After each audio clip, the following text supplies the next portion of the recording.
The night the sheriff was arrested, Clara did something no one expected. She stepped forward and apologized. Not to the town, not to the cameras, but to the man in handcuffs, the same man whose name people had whispered in fear for years. Her voice didn't shake when she spoke, and that terrified everyone more than tears ever could, because apologies are never meant for monsters unless the truth is far more dangerous than guilt. No one knew that 5 years earlier. Clara had learned how power really worked.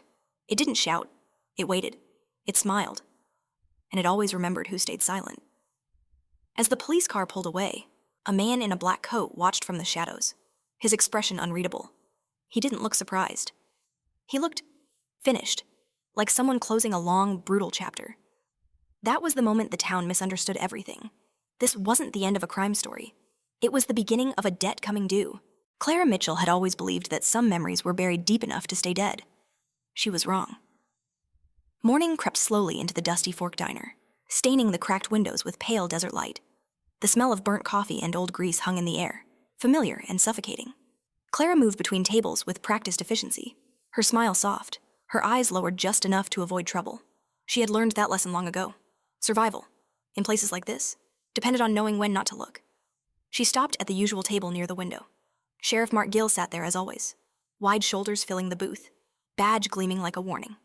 Clara's fingers tightened around the coffee pot. She hadn't slept well. The past had a way of visiting her on restless nights, slipping through cracks she thought she had sealed. When Gill lifted his eyes to her, something inside Clara went cold. That look, it wasn't unfamiliar. It wasn't new. It was the same look she had seen 5 years ago, on a different man, in a different town. A look that stripped her down to something small and disposable. A look that said silence was not a choice, but an order. She set the cup down carefully. One drop of coffee splashed onto the saucer. Her breath caught. "What's this?" Gill asked, his voice calm, almost bored. "I'm sorry," Clara said instinctively. The word left her lips before she had time to stop it. The slap came fast, clean, precise, efficient. It cracked through the diner like a gunshot. For a split second, no one moved. Forks froze halfway to mouths. A coffee cup tipped over, spilling dark liquid across the counter. Clara staggered back, the taste of iron blooming on her tongue. Pain burned across her cheek, sharp and humiliating. But that wasn't what made her knees weaken. It was the memory. The way her body recognized the violence before her mind did. The way her muscles curled inward, preparing for more. This wasn't the first time she had been struck in public. This wasn't even the worst. 5 years ago, she had learned how quickly a crowd could look away. Her head bowed automatically. The apology hovered on her lips, ready to be offered like a shield. Then a voice cut through the silence. "You've just repeated a very old mistake." It was calm, low, almost gentle. Clara's breath hitched. The voice came from the far end of the diner. A man stood up slowly, as if he had all the time in the world. He wore a dark suit that didn't belong in a place like Dusty Fork, tailored too well, too clean. He didn't raise his voice. He didn't touch Gill. He didn't even look at him. He looked at Clara, not with pity, not with desire, with recognition, as if he were confirming something only the two of them could see. For the first time since the slap, Clara lifted her eyes. The man's gaze was steady, unreadable. When he reached for his jacket, the cuff slid back slightly, revealing a faint scar circling his wrist. Old, healed, intentional. Sheriff Gill laughed, a short, dismissive sound. "You got a problem? Friend?" The man didn't answer right away. The pause stretched, heavy and deliberate. Somewhere deep inside Clara, a warning bell began to ring. "Apologize to her," the man said at last. The words weren't a threat. They were a conclusion. Murmurs rippled through the diner. Gill's smile tightened. No one had ever spoken to him like that here. This was his town, his rules, his people. "You don't know where you are," Gill said, rising slowly from the booth. The man tilted his head slightly, studying him. "I know exactly where I am." Their eyes met. For one brief moment, Clara saw something flicker across the sheriff's face. Not anger, not arrogance, uncertainty. It vanished just as quickly. Gill snorted and waved a dismissive hand. "Sit down before you embarrass yourself." The man didn't move. Something shifted in the air, subtle but unmistakable, like pressure building before a storm. Clara felt it in her chest, in the way her breath refused to settle. Gill stepped closer to her again, fingers reaching for her wrist. "Get back to work."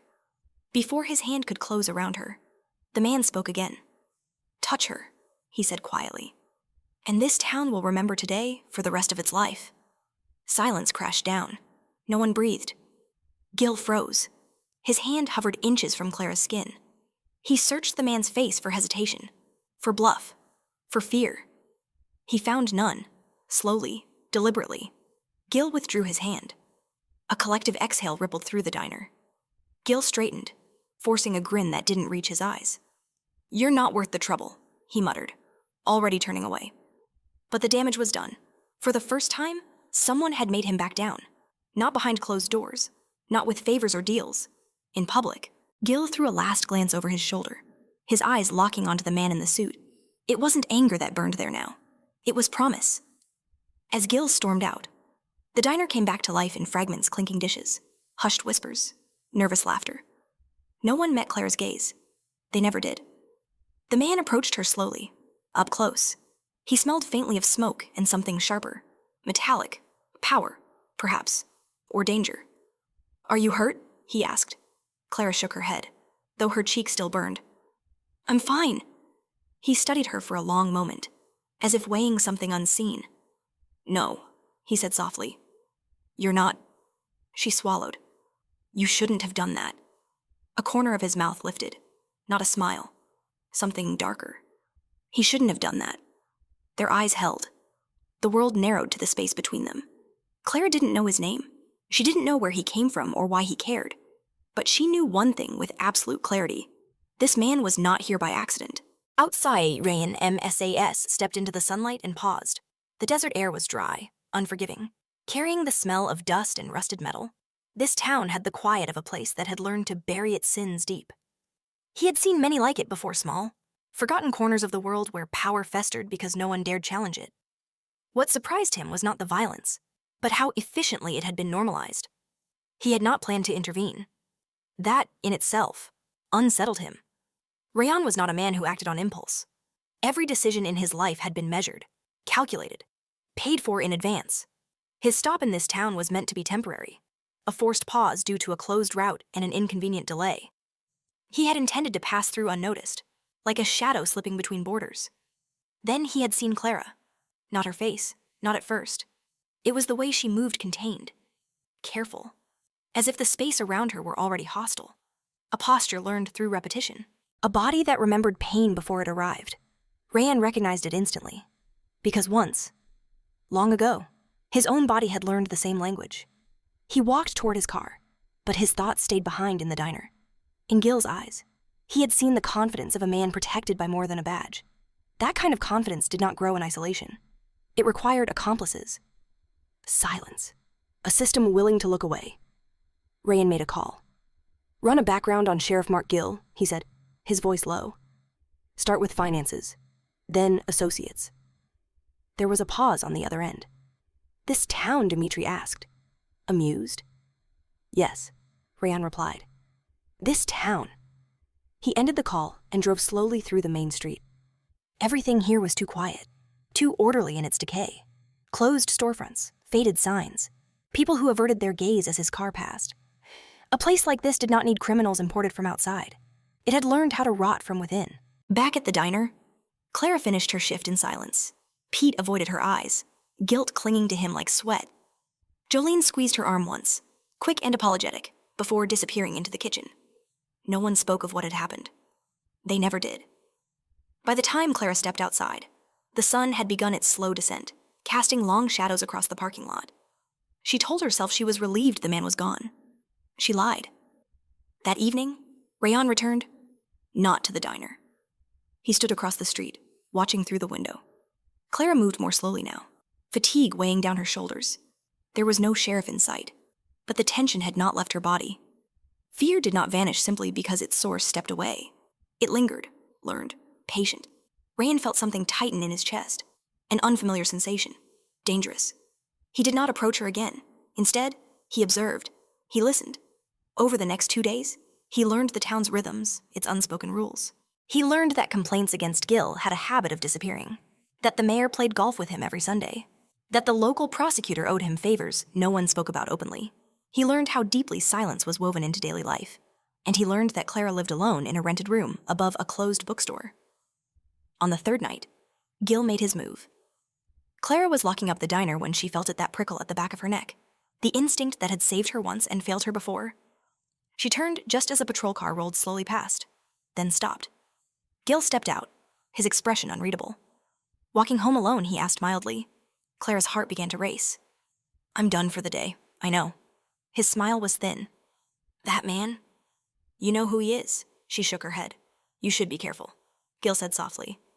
Men like that don't stop trouble. They bring it. The words were meant to sound like concern. The threat beneath them was unmistakable. Clara held his gaze, forcing her hands to stay still. Good night, Sheriff. For a moment, Gil looked as though he might say more. Then he nodded and got back into his car, driving off slowly, deliberately, ensuring she watched him leave. From the shadows across the street, Rayan saw everything. That night, he made another call. Accelerate the timeline, he told Dimitri. I don't like where this is going. Are you sure? Dimitri asked. Once this starts, I know, Rayan said. That's why it ends. He ended the call and leaned back against his car, staring up at the darkening sky. He had not planned to stay. He had not planned to care. Yet here he was, altering schedules, exposing himself, because of a woman who did not yet know his name. Across the street, Clara climbed the stairs to her room and locked the door behind her. She pressed her back against it, sliding down until she sat on the floor, breath shaking. The town felt smaller now, its walls closing in. Somewhere deep inside, a fragile thought took root. For the first time, she was not entirely alone. And for the first time in years, Rayan allowed himself to acknowledge a truth he had spent a lifetime denying. Some encounters were not accidents. They were warnings. The town woke the next morning pretending nothing had changed. Doors opened on time, coffee brewed, radios murmured the same tired songs. Yet beneath the routine, something fragile had cracked. Silence, once absolute, now felt strained, like glass already chipped. Clara sensed it the moment she stepped back into the Dusty Fork diner. Eyes lingered a fraction longer. Jolene spoke more quietly. Even Pete seemed distracted, his usual gruffness replaced by a nervous vigilance. Clara moved through her shift with practiced restraint. But the memory of Gil's voice from the night before still clung to her skin like smoke. She told herself to stay calm, to endure. That was what survival looked like. Across town, Rayan watched from a distance.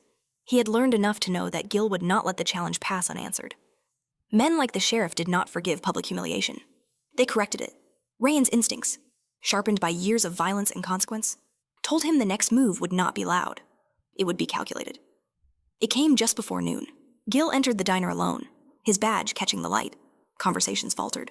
Clara felt it before she saw him, her body responding faster than her mind. She set down a tray and turned. Gil smiled as if they were old friends. Clara, he said warmly, I thought we should clear the air. Her pulse quickened, but she nodded. What can I get you? Just a word, he replied, stepping closer. His voice dropped. You look tired. Stress will do that. She smelled his cologne, sharp and invasive. Her fingers curled at her sides. Rayan entered then, the bell above the door chiming softly. He took in the scene in a heartbeat. Gil too close, Clara too still, the room holding its breath. He moved toward the counter without hurry and sat where he could see them clearly. Gil noticed him and stiffened. You again? Rayan met his gaze, expression unreadable, still standing. A few nervous chuckles rippled through the diner. Gil's smile tightened. You enjoy stirring things up, I enjoy balance, Rayan replied. This town seems to be missing some. Gil laughed, but it rang hollow.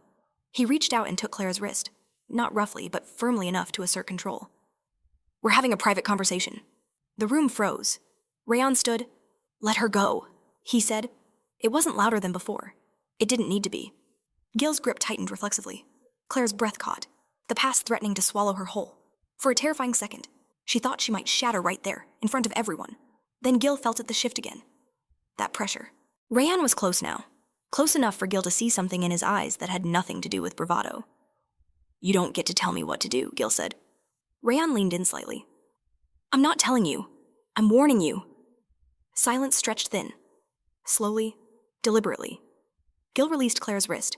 The moment his hand fell away, something broke open inside her chest. Relief came first, then anger, sharp and unexpected. Gil stepped back, scanning the faces around him.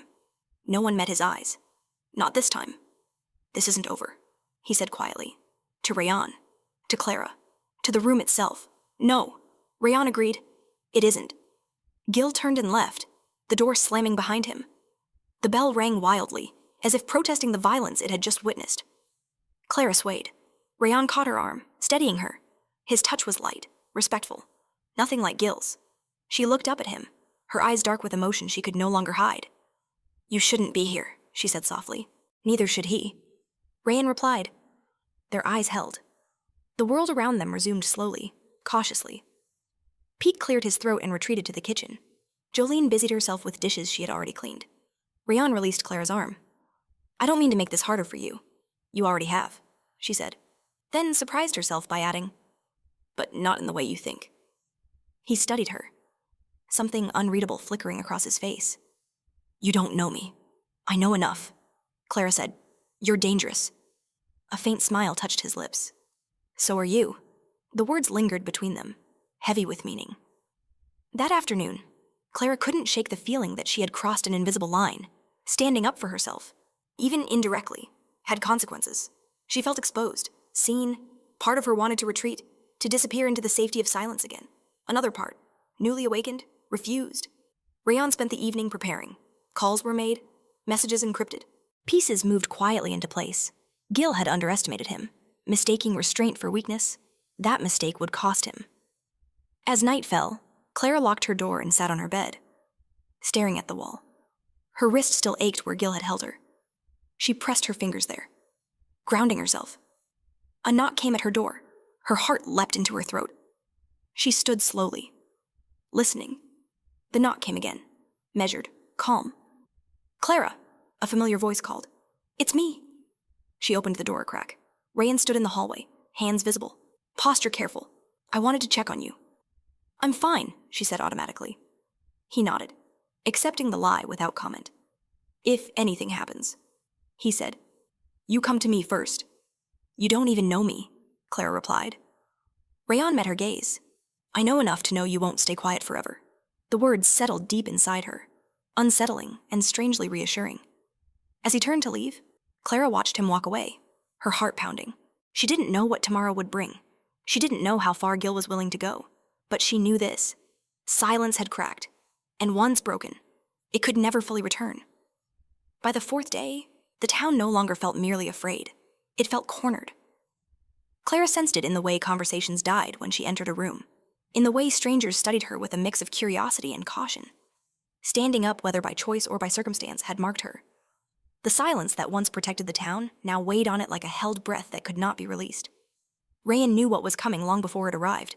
Men like Gil did not retreat. They reframed. If brute force failed, they hid behind procedure. A badge, after all, could be sharper than any blade when wielded without restraint. That afternoon, Rayan left town just after sunset, driving toward the highway with no sense of urgency. The desert stretched wide and empty ahead of him, the sky bruised with fading light. He expected the flashing lights. He welcomed them.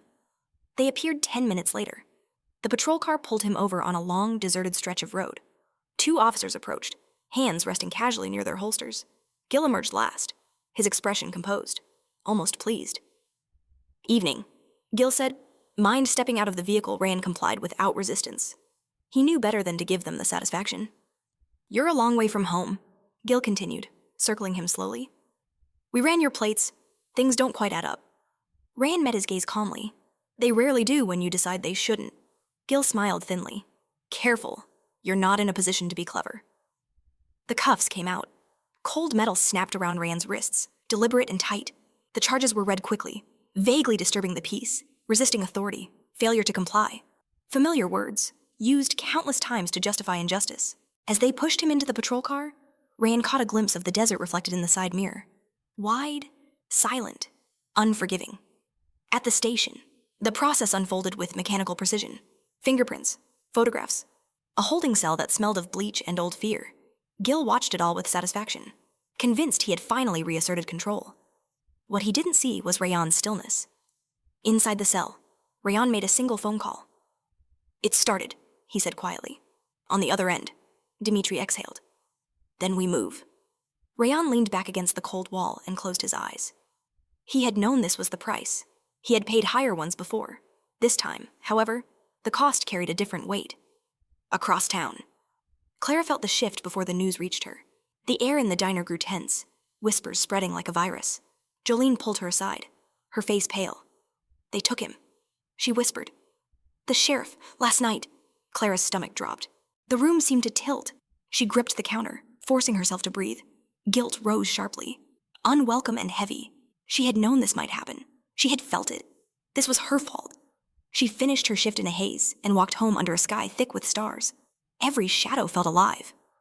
At her door, she hesitated, hand hovering over the lock, listening for sounds that never came. Inside, she sat on the edge of her bed, hands clenched in her lap. She told herself she should feel relieved Gil's attention was no longer on her. Yet all she felt was dread. Rayan had stepped into her nightmare, and now he was trapped in it. The next morning, Gil made his victory visible.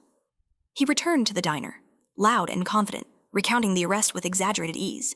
Out-of-towners think they can come in here and tell us how to live, he said to anyone who would listen. Not in my town. His eyes found Clara. The message was clear. She didn't look away. Something hardened in Gil's expression. That defiance, small as it was, irritated him more than Rayan ever had. By noon, word spread that Rayan would be held without bail. Pending investigation. The charges multiplied quietly, like a disease. No one spoke of legal counsel. No one mentioned rights. Clara couldn't stay still. She left the diner early and walked to the police station, her heart pounding with every step. The building loomed, familiar and hostile. She stopped just outside the door, doubt flooding in. Going inside meant crossing another line, one she might never step back from. She thought of Rand's voice in the hallway. You won't stay quiet forever. Clara opened the door. The front desk officer looked up. Surprised. Can I help you? I want to speak to someone, Clara said, her voice steadier than she felt. About the arrest. The officer hesitated. That's not advisable. Neither was hitting me, Clara replied softly. The room went still. She didn't know yet what she would say, or how far this would go. She only knew that silence had already taken enough from her. In his cell. Rayan opened his eyes, sensing rather than knowing that something had changed. Somewhere beyond the concrete walls, a fragile chain reaction had begun. Gil believed he had won. He had no idea the badge he wielded so proudly had just become his greatest liability. The police station smelled of disinfectant and old paper, a sterile attempt to mask years of unspoken corruption. Clara stood just inside the doorway, her hands clasped tightly in front of her, feeling smaller than she had in days. And yet, strangely steadier. Fear was still there, coiled deep in her chest, but it no longer ruled her movements. Something else had taken its place. Resolve, perhaps, or exhaustion with being afraid. The desk officer avoided her eyes. You should go home, he said quietly, not unkindly. This doesn't concern you. It does, Clara replied. Her voice surprised them both. It always has. She was led into a narrow room with a single table and 2 chairs. The walls were bare, the light harsh. When Gil entered, confidence rolled off him like heat. He closed the door behind him and leaned casually against it. Arms crossed. I was wondering when you'd show up, he said. You should have stayed quiet. You were doing just fine. Clara sat. Her knees trembled, but she didn't let him see it. You arrested him because he embarrassed you. Gil chuckled. I arrested him because he broke the law. No, Clara said softly. You arrested him because you thought you could... The smile faded from Gil's face. He straightened, stepping closer. Be careful, he warned. You're already on thin ice. Clara lifted her eyes to meet his.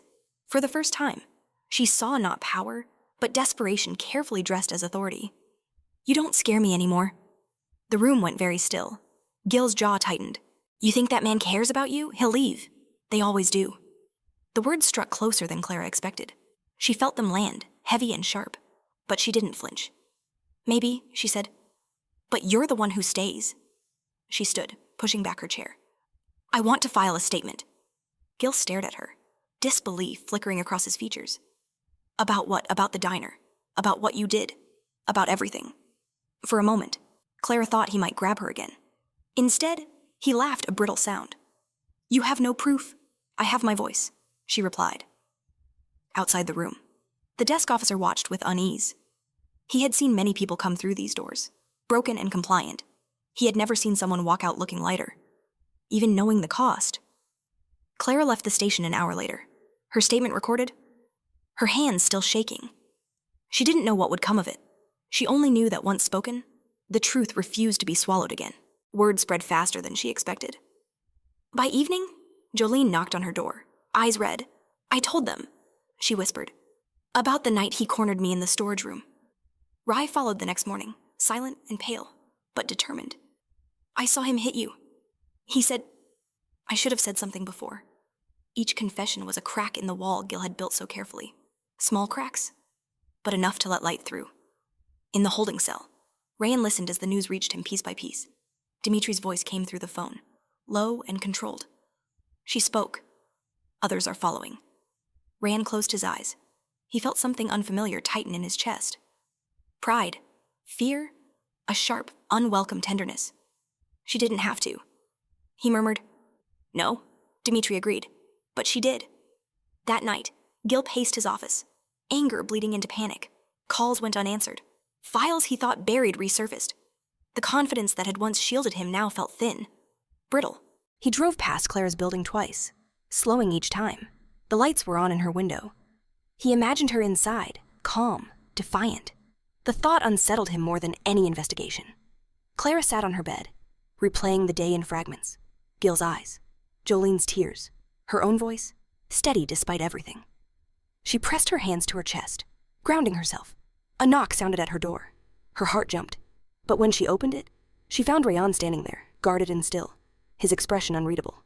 For a moment, neither of them spoke. "You shouldn't be here," she said quietly. "Neither should you have gone to the station," he replied. She met his gaze. "I couldn't stay silent." Rayan studied her, something fierce and gentle warring behind his eyes. "You changed the board?" "So did you," Clara said. A pause settled between them, heavy with everything unsaid. He reached out, hesitated, then let his hand fall back to his side. "Gil will push harder now." "I know," she said. "But so will I." Rayan nodded slowly. In that moment, he understood something he had long denied. Strength did not always look like control. Sometimes, it looked like a woman choosing to speak, even when the cost was unknown. As he turned to leave, Clara watched him go, her fear no longer paralyzing, but focused. The town had begun to shift, its foundations trembling. Gil sensed it too, though he refused to admit it. The silence he had ruled for years was no longer his ally. It had found a voice, and it was not done speaking. The town did not collapse all at once. It tightened. Clara felt it in small, unsettling ways. A patrol car lingered too long outside her building. The diner received an unexpected inspection, its paperwork examined with aggressive precision. Conversation stopped when she entered a room, not out of indifference this time, but calculation. Fear had changed shape. It was no longer passive. It was watching. Rayan understood this phase well. Systems did not fall immediately after being challenged. They resisted, contracting inward, trying to crush whatever threatened their center. From his holding cell, he worked quietly, methodically, turning pressure into leverage. Calls were made through layers of protection, names spoken only once, instructions delivered without urgency. The machine he commanded did not roar. It moved. Dimitri's updates came in fragments. Financial trails surfaced. Subtle at first accounts that should not exist. Transfers that didn't align with salaries. Complaints once dismissed as clerical errors reappeared, linked by dates, signatures. Patterns no one had bothered to see before. Gil's network was not as small as the town believed, but it was sloppy. It relied too heavily on silence. And silence was failing. At the station, Gil sensed the shift with mounting irritation. A federal inquiry had not yet been announced, but the signs were unmistakable. Phone calls went unanswered. His usual assurances met polite delays. He told himself it was temporary, that the town would hold as it always had. Yet at night, sleep refused him. He began to push harder. Clara's walk home grew tense. Once, she found her door ajar, nothing missing, the message clear. Another time, a note was slipped under her door. "You've said enough." Her hands shook as she read it, but she did not cry. Fear no longer demanded retreat. It demanded preparation. Rayan noticed the changes in her before she spoke of them. When he was granted limited release under review, he sought her out immediately. They met in the alley behind the closed bookstore, shadows stretching long between them. "He's escalating," Clara said quietly. "I can feel it." "So can I," Rayan replied. His voice was calm, but his eyes were sharp. "That means he's running out of room. That doesn't make him less dangerous." "No," Rayan agreed. "It makes him predictable." She studied him, searching for reassurance she knew he would not offer lightly. What happens next? Rayan paused. For once, the answer was not entirely his to give. Others are watching now, he said carefully. People who don't belong to this town. Claire's breath caught. Federal soon, he said. Not officially. Yet. She absorbed this in silence. The word carried weight, hope, and fear tangled together. And if they don't come in time, Rayan met her gaze. Then we buy time. That night, the town's quiet fractured further. Jolene was followed home. Rye's car was stopped and searched without cause. Pete received a warning about his business license. His past favors suddenly called in. Each incident was small enough to deny, plausible enough to excuse. Together, they formed a pattern Clara could no longer ignore. She gathered them in the diner after closing. The lights dimmed, chairs overturned on tables. The room felt different now, not safe, but honest. He's trying to scare us back into silence, Clara said. It only works if we let it. Jolene's hands trembled, but her eyes were steady. What do we do? Clara hesitated, then spoke the truth. We stay visible, together. It was a dangerous suggestion. It was also the only one that made sense. The next morning, Gil arrived at the station to find a visitor waiting. A man in a plain suit, expression neutral. Credentials flashed too quickly to read. Routine inquiry. The man said, "Won't take long." Gil smiled, practiced and smooth. Of course. Inside. However, something cracked. Questions came layered. Precise. Not accusations, but clarifications. Names, dates, procedures. Gil answered them all, confident in his rehearsed truths. Until one question landed differently. Why was the initial complaint against you marked incomplete, the man asked. Gil frowned. Which complaint? The man's gaze did not waver. Exactly. By afternoon, word spread that outsiders had been seen near the station. The diner buzzed with restrained tension. Clara served coffee with steady hands, aware of every glance, every whisper. When she looked up, she saw Rayan watching her from a corner booth, his presence both grounding and dangerous. Their eyes met briefly. In that look was an understanding neither spoke aloud. Whatever this was becoming, it was no longer just about the past. It was about the future neither of them had planned. That evening, Rayan received confirmation. They're in, Dimitri said quietly. Not publicly, but they're committed. Rayan exhaled slowly. Relief was a luxury he did not allow himself, but a satisfaction flickered through him nonetheless. Good. Gil suspects, Dimitri added. He's panicking. Rayan's jaw tightened. That's when men make mistakes. Across town, Gil stood alone in his office, staring at the badge on his desk. For the first time, it felt heavy, useless. He had ruled this town through fear and familiarity, and both were slipping through his fingers. Outside, Clara locked the diner doors and looked down the empty street. The night air felt charged, expectant. She did not know when the breaking point would come, only that it was close. The net was tightening, and this time, no one could pretend not to feel it. Courage did not arrive like a triumph. It came like fatigue. By the 7th day, Clara felt it in her bones. Sleep became shallow, interrupted by every sound outside her door. The town no longer pretended to be neutral. It watched her openly now, measuring her steps, weighing her resolve as if it were a resource that could be depleted. Fear had sharpened. Yes, but so had attention. And attention, she was learning, could be a shield or a blade.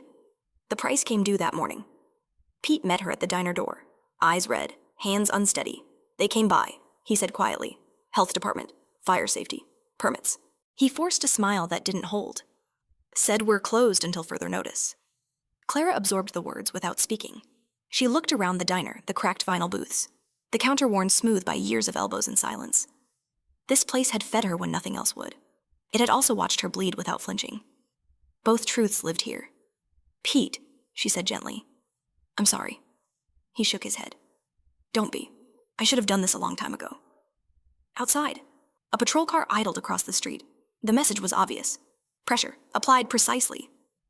By noon, Clara's room above the bookstore was no longer hers. The landlord stood stiffly in the hallway, eyes darting. I was told it's not a good time, he muttered, refusing to meet her gaze.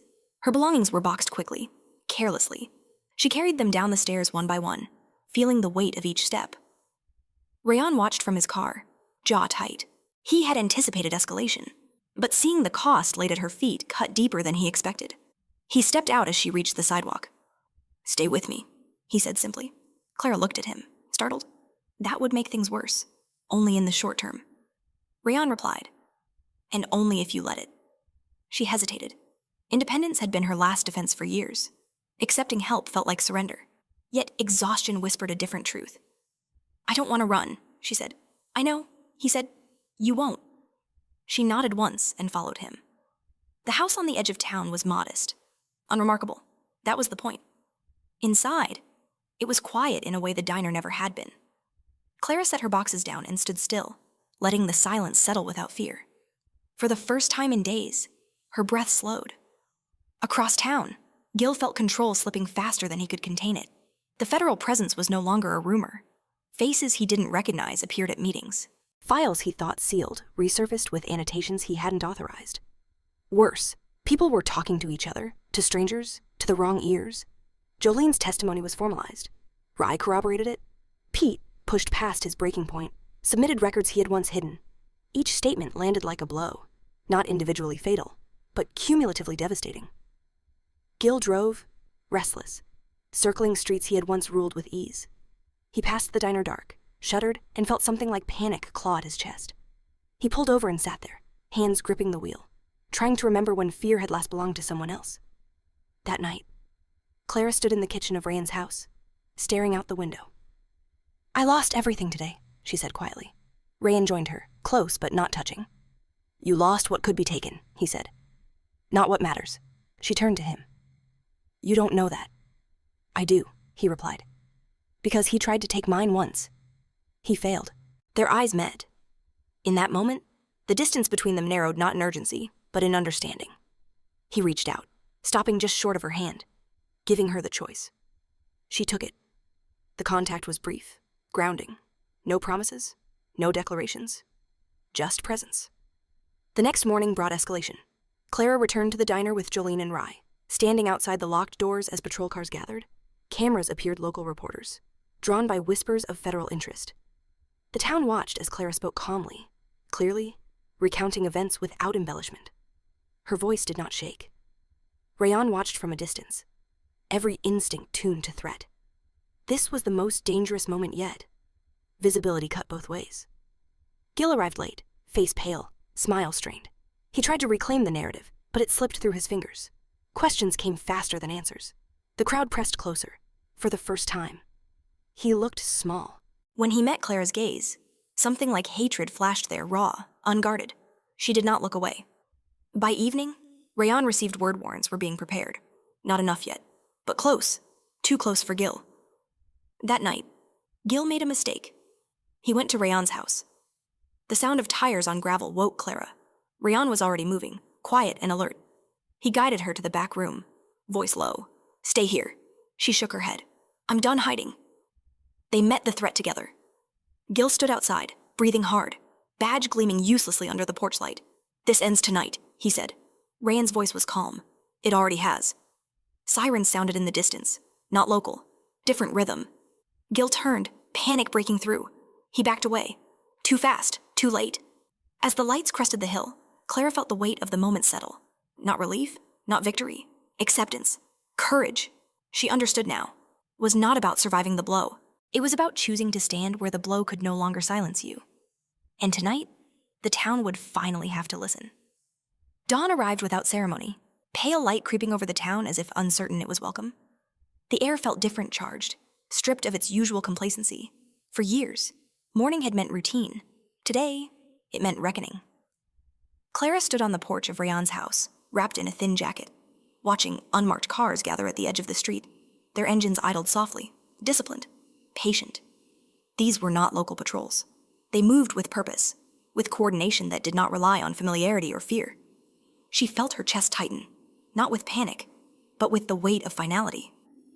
Inside, Rayan watched in silence. He had seen this moment before in other cities, other countries. The fall of a protected man always looked the same at first, quiet, almost anticlimactic. The real damage came later. When the truth began to speak for itself, Gil was taken just at after sunrise. The knock on his door was firm, unmistakable, no shouting, no spectacle. When he opened it, still dressed from a sleepless night. The badge on his belt suddenly felt like a relic from another life. Federal agents read the warrant calmly, listing charges that stretched back years: abuse of power, obstruction of justice, financial misconduct. The words stacked neatly, irreversible. For a moment, Gil tried to laugh. "You're making a mistake," he said, voice cracking. "You don't know who you're dealing with." One of the agents met his gaze. "We know exactly who you are." The cuffs closed around his wrists. Cold, final, across town. People gathered as the news spread, pulled by curiosity and disbelief. Some watched from behind curtains. Others stepped into the open, drawn by a need to see the impossible made real. The sheriff who had ruled their silence was led through the street. Head bowed, eyes burning with a fury that had nowhere left to go. Clara arrived just as they placed him in the car. Their eyes met. For a fleeting second, the world narrowed to that exchange. Gil searched her face for fear, for regret, for apology. He found none, only a quiet, unyielding truth. The door slammed shut. As the convoy drove away, a sound rippled through the crowd, uncertain at first. Then growing, not cheers, exhales, years of held breath released all at once. The agents moved quickly after that. The station was sealed, files were seized. The mayor was escorted out of a meeting he never returned to. The prosecutor's office closed by noon. Each development landed with the same stunned disbelief. The town unraveled in daylight. Clara spent the morning giving statements, her voice steady, her answers precise. She watched as Jolene and Rye did the same, each testimony reinforcing the other. Pete arrived with boxes of records he had once hidden beneath his counter. No one looked away now. Rayan observed from the edges, careful not to intrude. This was not his victory to claim. He had opened a door. Clara had walked through it. By afternoon, the diner's doors were reopened not for business, but as a gathering place. People came with coffee and quiet apologies, with stories they had never told out loud. The space felt transformed, no longer complicit, but communal. Clara stood at the counter, listening more than speaking. She absorbed their words without judgment. Healing, she was learning, did not come from absolution, but acknowledgement. Outside, federal vehicles remained stationed, a visible reminder that the town was no longer left to its own devices. The silence that had once suffocated it was gone, replaced by something fragile and unfamiliar: accountability. As evening approached, Clara found Rayan standing alone near the edge of the street. "It's over," she said softly. He shook his head. "This part is..." She understood. The fall was dramatic, but aftermaths were long. Still, something inside her loosened. She had carried fear for so long that setting it down felt unreal. "Thank you," she said. Rayan met her gaze. "You did this?" She considered that, then nodded. "We did." The admission surprised them both. That night, the town slept poorly, restless with change. Lights stayed on longer, conversations spilled into streets. For the first time, darkness did not feel like cover, it felt exposed. Clara lay awake, staring at the ceiling, the events of the day replaying in fragments. Gil's face, the sound of cuffs, the crowd's breath. She did not feel triumph. She felt emptied, and strangely light. In another house, Rayan packed a small bag. His work here was finished, or so he told himself. He paused, hands resting on the zipper, considering the weight of leaving. Outside, the desert was quiet again, but it was a different quiet now. Not the silence of fear. The town had fallen apart, and in the breaking, something honest had begun to take shape. The town did not return to normal. It had no normal left to return to.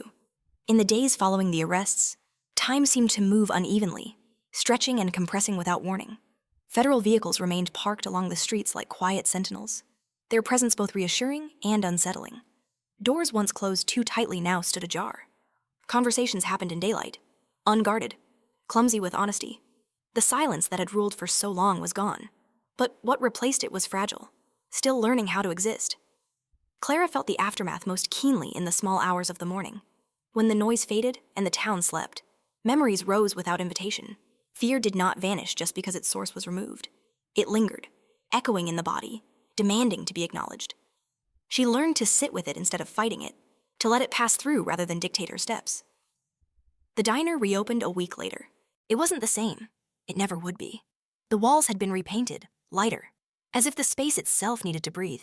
Pete insisted on new rules, clear ones, posted in plain sight. No badge received special treatment anymore. When Clara stepped behind the counter again, the weight of the room felt different. Not lighter. Exactly. Truer. People came not just to eat, but to talk, to apologize, to confess things they had carried quietly for years. Clara listened, offering coffee and patience in equal measure. She did not absolve them. She did not condemn them either. She understood now that fear had made accomplices of them all. Rayan watched these changes from a careful distance. He knew how transitions worked. Old structures collapsed, but what replaced them required time, vigilance, and choice. He had stayed longer than planned, delaying calls, postponing departures. Every day he told himself it would be the last. Every night, he failed to leave. Their relationship remained unspoken, balanced on a careful edge. They shared meals, quiet moments on the port as conversations that wandered without urgency. There was no rush, no claiming.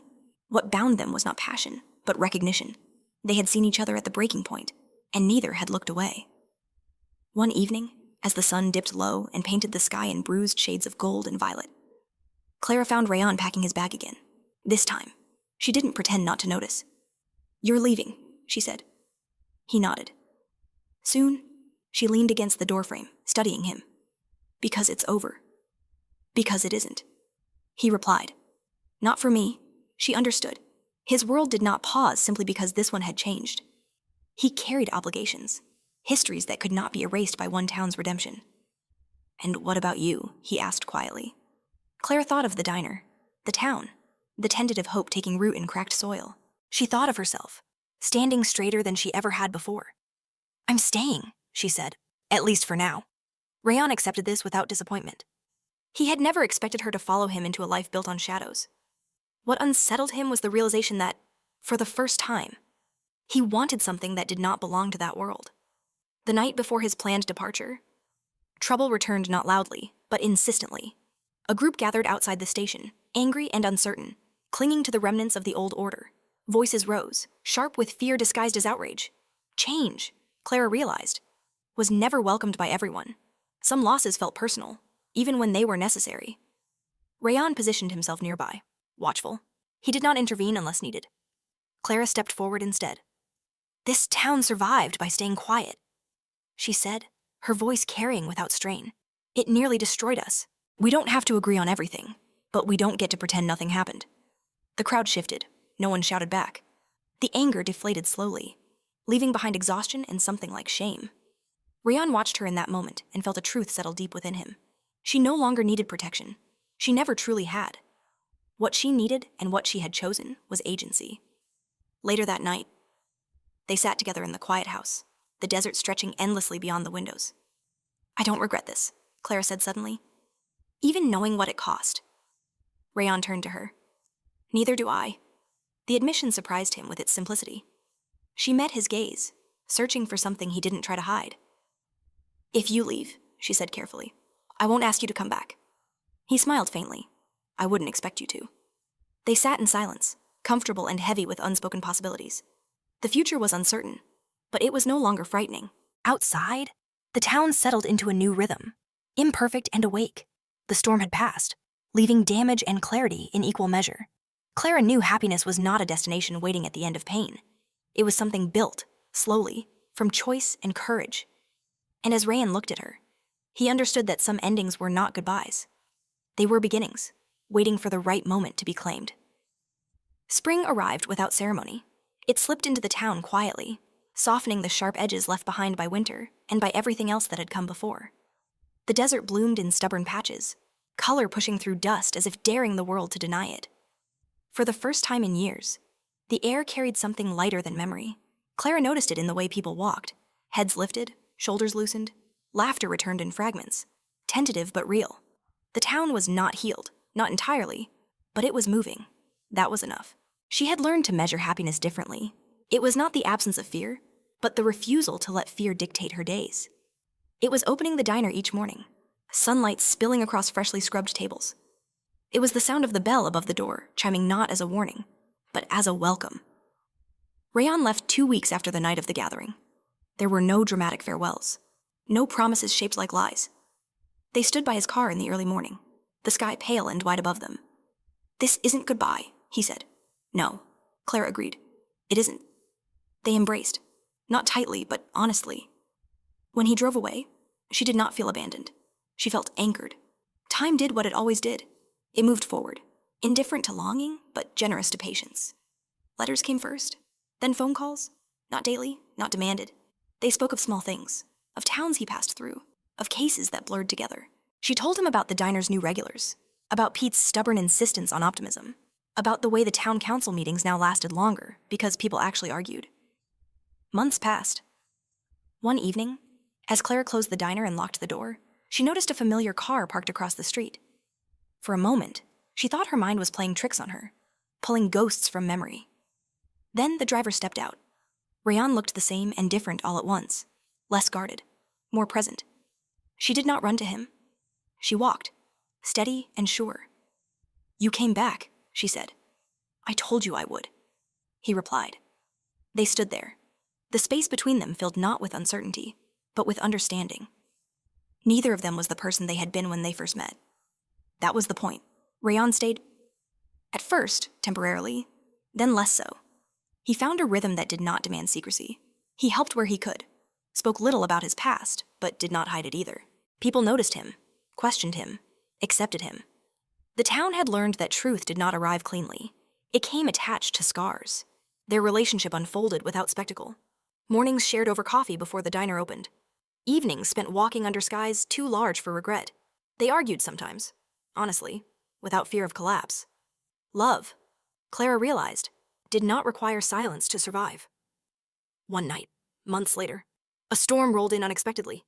Rain hammered the roof, wild and insistent, drenching the desert in a way that felt almost impossible. The power went out. The town disappeared into darkness. Inside the house, candles flickered. The world narrowed to warmth and quiet. Rayan watched Clara move through the room, confident in the dark. "You've changed," he said. She smiled. "So have you." He considered that, then nodded. "I used to think survival was the same as living. And now I know better." The storm passed by morning, leaving the air clean and sharp. When the sun rose, it revealed a town washed raw, imperfect, alive, later that day. Rayan stood beside Clara behind the diner counter, rolling up his sleeves. "You don't have to help," she said. "I want to," he replied.